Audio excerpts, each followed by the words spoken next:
ओम विष्णवे नमः।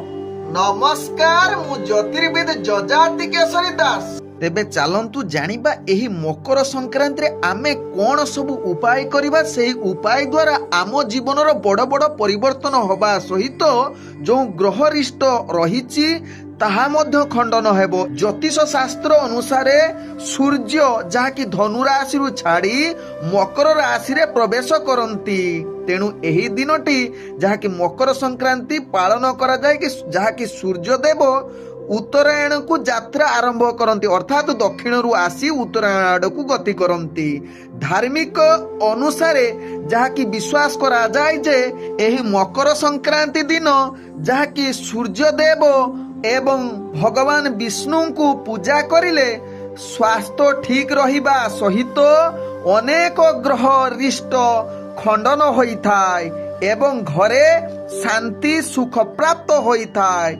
एवं जहाँकि जदि पितृपुरुषर किछि दोष थिबो ताहा मध्य खंडन होबार चांस रहुछि। तेबे चलंतु जानिबा एही मकर संक्रांति दिन जदि आपण सूर्यदेव को जल अर्पण करुछंती तत्सहित कला तिल एवं लाल फूल पानी रे मिसई जदि आपण सूर्यदेव को दउछंती समस्त ग्रह दोष खंडन होइथाय। जदि आपणकर पितृदोष किंबा पूर्व पुरुषरु किए अकाल मृत्यु वरण करथिबो तांको आत्मा सद्गति होई नथिबो जहाँकि आपणकु पितृपुरुष दोष लागुथिबो तेबे आजिर दिन रे एही मंत्र जप करंतु ओम पितृदेवाय नमः। देखिबे आपण समस्त प्रकार दोषरु मुक्ति पाइबे। तत्सहित आजिर दिन रे आपण गाई कुकुर कुआ को खाद्य देले विशेष करी शनि ग्रह रु प्रभाव रु मुक्ति मिली थाए।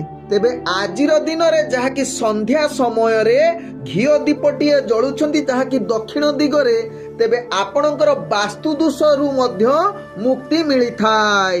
तेबे विश्वास करा जाए जे आजिर दिन रे जहाँकि गंगा नदी किंबा जेकोनोसी नदी तत्सहित समुद्र कूल किंबा आपण जेकोनोसी पुष्करणी रे भी मध्य जदि स्नान करूछंती दान करूछंती पुण्य करूछंती तेबे निश्चित आपणकर आजिर दिन रे सकारात्मक परिवर्तन आनी देइथाय।